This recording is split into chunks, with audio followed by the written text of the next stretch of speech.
Namaste. To make you aware of the online classes, we have designed this class in the classroom atmosphere for the grade 10 students, which is the chapter called as acids, bases, salts that belong to the subject science. Okay, so before going to what is an acid or what is a base or what is a salt, let us see the introduction part of this chapter. One is called as elements. So generally elements are divided into three groups depending on chemical properties. Why? Because these elements are large compounds. So according to their chemical properties, they are grouped into three sections. One is called as acid, other one is called as base, and the third one is called as salts. I repeat again, elements combine to form large compounds on the basis of chemical properties. These elements are divided into three groups. One is acid, other one is bases, and the third ones are called as salts. In order to know the given substance is an acid or a base or a salt, we should know the term indicator, or which is also called as acid-base indicator. So let us see what is an indicator, or what do you mean by acid-base indicator. An indicator is a dye that changes the color when it is put in an acid or a base. So what is an indicator?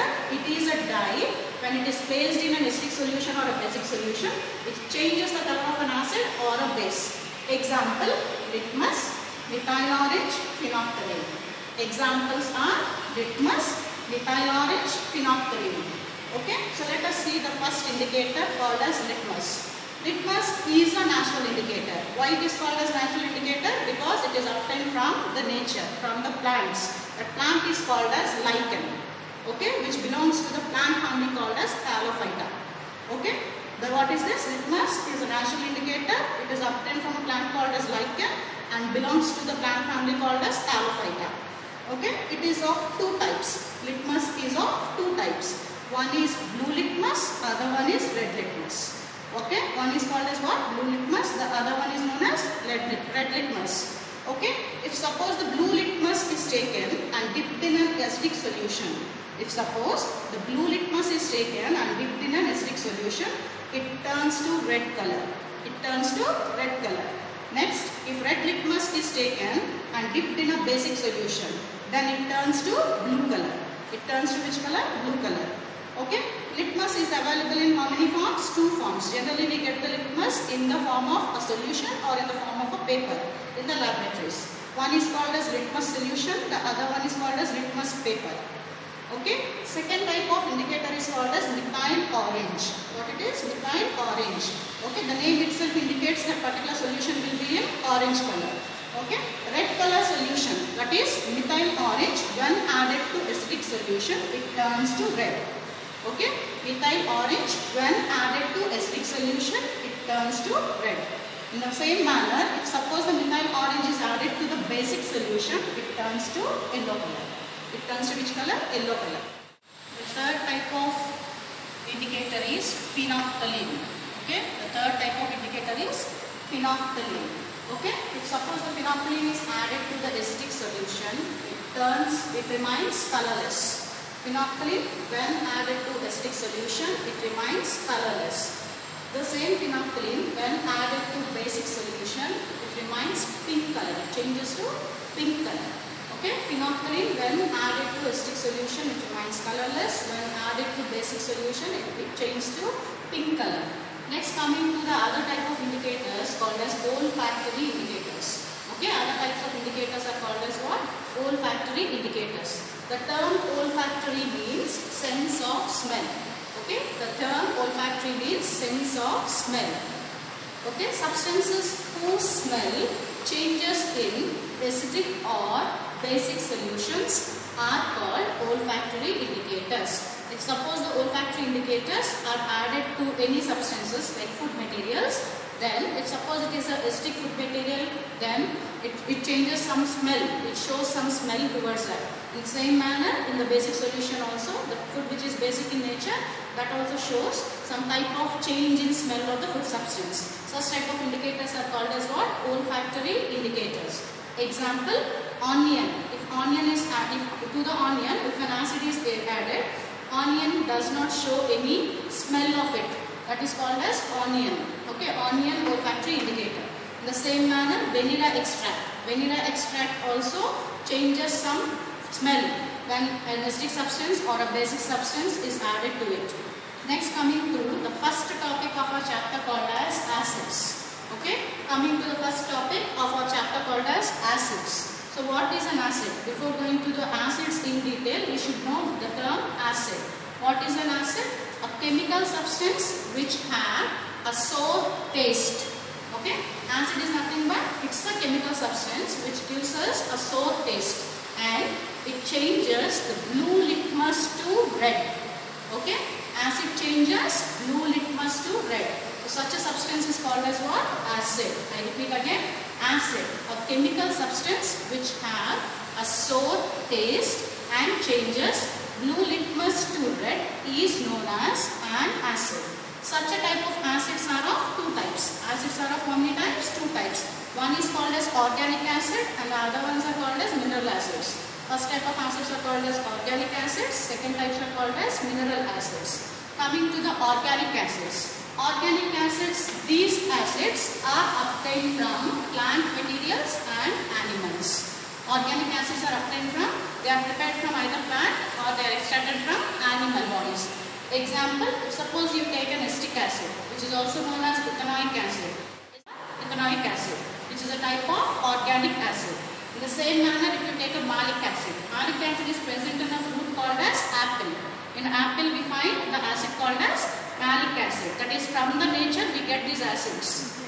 Next, citric acid, lemon or orange. Citric acid is lemon or orange. And tartaric acid is found in grapes, etc.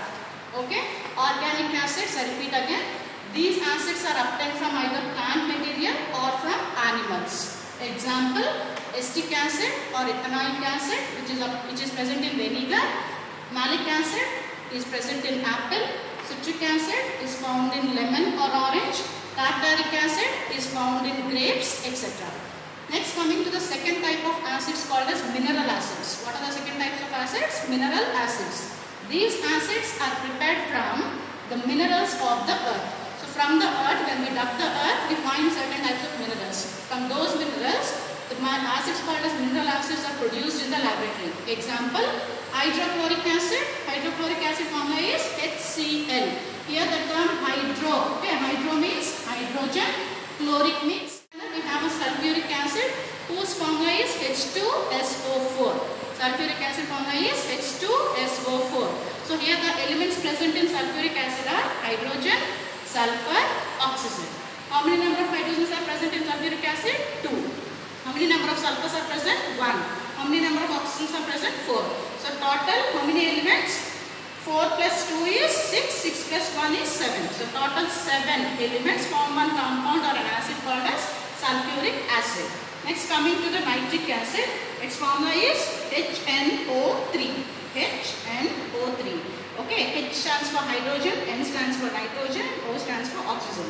These are the three elements which make up one compound called as or an acid called as nitric acid, where one hydrogen combines with one nitrogen along with 3 oxygens. They are associated. So total 5 elements together form nitric acid. According to concentration of acids, acids are of two types. One is called as strong acids and the other ones are called as weak acids. I repeat, according to concentration of acids, acids are again divided into two types. One is called as strong acid and the other ones are called as weak acids. So let's see about the strong acids. Strong acids are very dangerous acids. They are very dangerous. We cannot consume them. Example, HCl, hydrochloric acid, H2SO4, sulfuric acid, HNO3, nitric acid. Okay, so by this we can say these are the acids which are called as what? Mineral acids. Next, coming to weak acids. Weak acids are the type of organic acids. Okay, organic acids can also be called as what? Weak acids. Why? Because they can be consumed by us. Why? Because they are obtained from plants as well as animals naturally. Example, acetic acid, citric acid, carbonic acid. Citric acid, as I said, they are present in lemon and orange, and acetic acid is used in preparation of vinegar, whereas carbonic acids is an acid which is filled in what? Of fizzy drinks, like cool drinks we have cola, Pepsi and all. In that acid is filled. Okay. Next coming to next type of acids, where according to concentration of water, those acids are divided into. According to concentration of water, again acids are divided into two types. One is called as concentrated acids and the other ones are called as dilute acids. Okay, so first let us see about the concentrated acids. Concentrated acids are the acids which have minimum amount of water in them. Okay, so possible amount of water will be present in this concentrated acids. Example of concentrated acids are again HCl, H2SO4 and HNO3. Why? Because they contain very less amount of water. Next coming to dilute acids. Dilute acids will have maximum amount of water. Maximum amount of water is added to, is diluted. Okay, acid is diluted with the addition of water. So while diluting the acid with the water, acid is added to the water but not water to the acid. Why? Because when the water is added to the acid bumps off, where we have a lot of burns on the skin, even the cloth burns. Okay, so that is why we have to dilute the acid by adding acid to the water. So here diluting acid with water is highly what type of reaction? Exothermic reaction. Exothermic means heat producing reaction. Okay, when an acid is diluted with water, lot of heat will be generated, will be produced. Hence, that reaction is called as what? Highly exothermic, heat producing reaction. Therefore, what we have to do? We have to add acid to the water. Acid to the water. Upon gradual stirring, slowly we have to stir and we have to add the drop by drop of acid to the water. Next coming to properties of acids. Next coming to properties of acids. So by seeing all these different types of points under the heading of acids, now we are aware of the properties of acids, like acids are sour to taste. Okay, with the term called as sour to taste, we define the acid. So hence the first property of acid is called acids are sour to taste. Next is acids will turn blue litmus to red litmus. It can be a solution or it can be a paper. Blue litmus solution can turn to red or blue litmus paper can turn to red with acidic solutions. Then next property is acids conduct electricity. They conduct what? Electricity. Why? Because they contain one common ion in it, which we are going to see later. Then next property is acids react with metals to form hydrogen gas. What the acids will do? They react with metals to form hydrogen gas. Here we write the equation. Why? Because these are the chemical properties we study here from here. First one is physical property, second one is also physical property, third one is also physical property. Whereas this is called as what? A chemical property. So from the fourth property, we see the different types of chemical properties of acids, among which the first one is what? Acid react with metals to produce one gas or to liberate one gas called as hydrogen gas. Okay, so here we write this particular reaction or the property in the form of word equation. It can be expressed in the form of what? Word equation, like metal. Okay, here metal is there now, so metal plus acid will form what?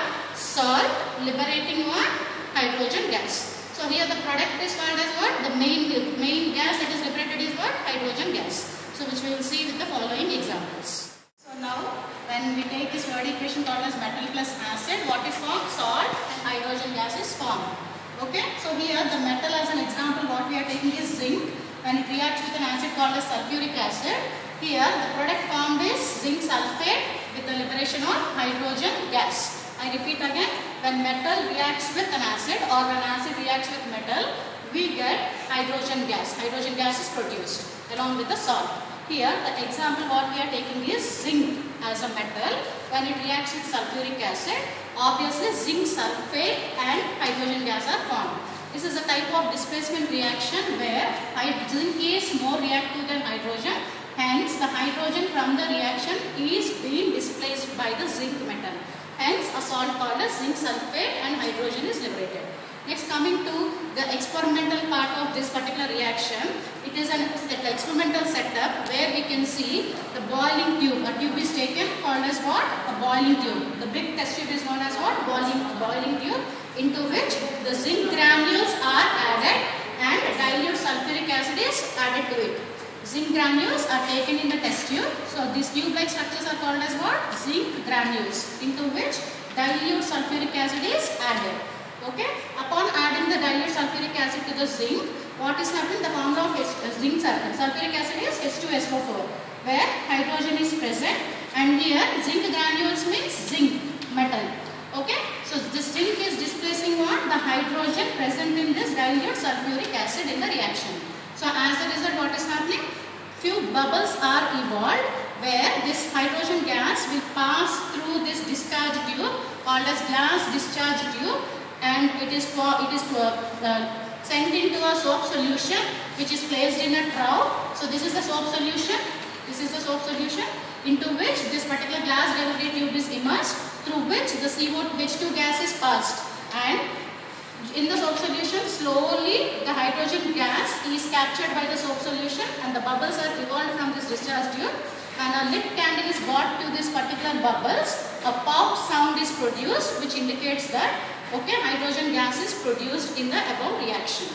Okay, this is the experiment related to this chemical property of acid where acid reacts with metal. Next, coming to the next property called as fifth property, acids react with what? Two types of carbonates. One carbonate is called as metal carbonate and the other carbonate is called as metal hydrogen carbonate. Okay, in the two cases, the common gas that is liberated is CO2 gas. In the two cases, the common gas is called as what? CO2 gas. So first let us see the example of metal carbonate when reacts with acid.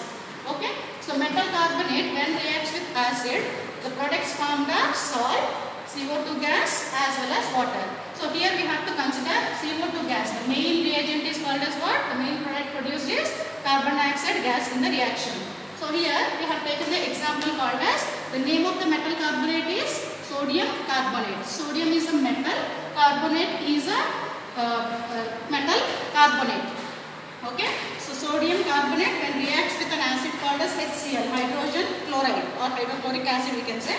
Okay, so as a result the salt is formed called as sodium chloride plus carbon dioxide along with some water that is liberated in the reaction.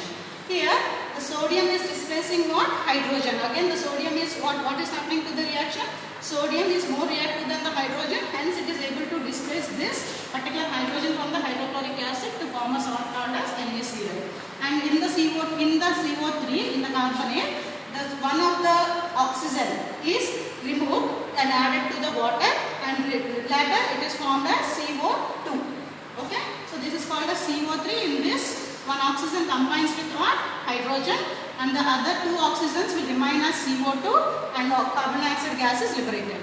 Next reaction of this acids when react with metal hydrogen carbonates, CO2 gas is formed. So let us see the second case. Metal hydrogen carbonate when reacts with an acid, same products called as which are formed in the metal carbonates case, salt, CO2 and water are liberated. Here the example is sodium hydrogen carbonate. Sodium is the metal and hydrogen carbonate. Why? Because we are taking metal hydrogen carbonate. So hence sodium hydrogen carbonate is the metal hydrogen carbonate which is reacting with an acid called as same HCl, hydrochloric acid. As a result, again the same products called as NaCl, CO2 and water are liberated. So in the above case, in the two cases we are seeing the carbon dioxide. So how we can say the carbon dioxide is liberated in this case? We can take that particular carbon dioxide and we can pass through one lime water. Lime water is nothing but a base called as calcium hydroxide. Lime water is nothing but a base called as calcium hydroxide. So when CO2 is passed through that base called as lime water, which is liquid in solution, okay, it turns into milky form. The calcium hydroxide turns to milky water. Okay, so that milky water is called as what? Calcium carbonate, which evaporates water. Okay, so after this is over, we will see the next chapter in the next class. So have a look and see the video number of times so that you will understand the concept. Thank you.